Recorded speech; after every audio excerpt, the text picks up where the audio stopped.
James Evans. Diolch, Llywyd, and I'd like to move the motion in the name of my co-submitters and myself. This debate is an issue that all MSs know all too well about. We are contacted by residents in our constituencies all the time who are having issues with accessing local transport and ask us, what can we do to improve the services? I was overwhelmed to get wide-ranging cross-party support for this motion, as I think it shows the maturity of this Parliament, that we can all work together for the common good of the people of Wales. I was disappointed to see amendment to this motion. I'll touch on that later on. And I hope today that we can share some ideas together to move forward to improve the lives and improve public transport in Wales. Living in rural Wales, as I and many others do, really is a blessing. It's a place untouched by many of modern society, and it is a landscape that people from all over the world come to admire.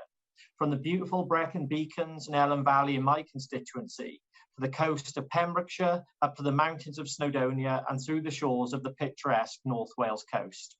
Our nation is overwhelmingly rural, and politicians of all colours must remember that those living rurally have vastly different needs from those who dwell in more urbanised areas. The Women's Institute has a campaign called Get On Board to raise awareness of the importance of local bus services. They commissioned a report to explore the impacts of the significant reductions in local bus services that we have seen in recent years. Findings show that around 1 in 5 of their survey respondents living in rural areas have access to frequent, reliable bus service.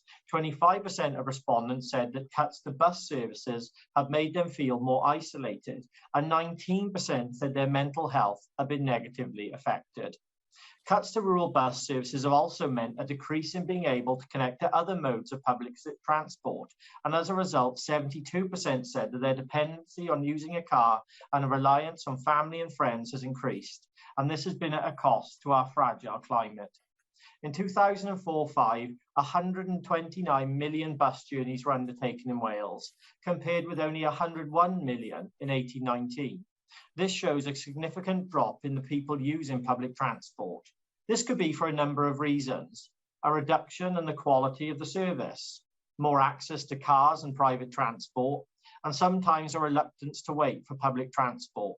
It could be a number of reasons, but people who rely on public services for their sole mode of transport deserve a strong, well-funded, regular service. Approximately 80% of bus users do not have access to a car, and 23% of those people in Wales do not have access to a car or van. So reliable public transport is vital. Communities like Trecastle in the west of my constituency have seen their bus service reduced to a taxi service pre-COVID and now no service at all, and that's on a Welsh Government trunk road. I met with Women's Institute members in Whitton who have seen their bus service cease in 2015, following the closure of a local school. They all now find themselves stranded in rural isolation, reliant on friends and neighbours for lifts to the nearest town for shopping and unusual things from the shops. The data is clear. We all know that socialising and having access to meet with people keeps our mental health strong and prevents isolation and loneliness. The people in those communities deserve to have a guaranteed service that is sustainable for the long term, and funding for local authorities should be a top priority for Welsh Government in public transport. I know this area well, as previously being a cabinet member in the most rural council in Wales, and if funding could be guaranteed in the long term, it would give the council and the people accessing those services a real sense of security and help them plan for the long term and help us on the route to net zero. We're also seeing the modernisation of public transport across the United Kingdom. Zero-emission vehicles are being rolled out across various areas of public sector transport. This move is vital to ensuring Wales plays its part in tackling climate change and ensuring Wales continues to have clean air for our citizens across the nation. I noted that my colleague Alan Davis and others have tabled an amendment to this motion, and I do think it's a shame, as it's making this motion overly political when there is no need for it to be so. They're blaming Margaret Thatcher and the Conservative government for the deregulation of bus services way back in 1986, which was almost 40 years ago. If deregulation was so awful, why did the Labour government under Tony Blair and Gordon Brown not reverse these decisions between 1997 and 2009? And I hope that the people who have put the amendment forward can answer that when they make their contributions.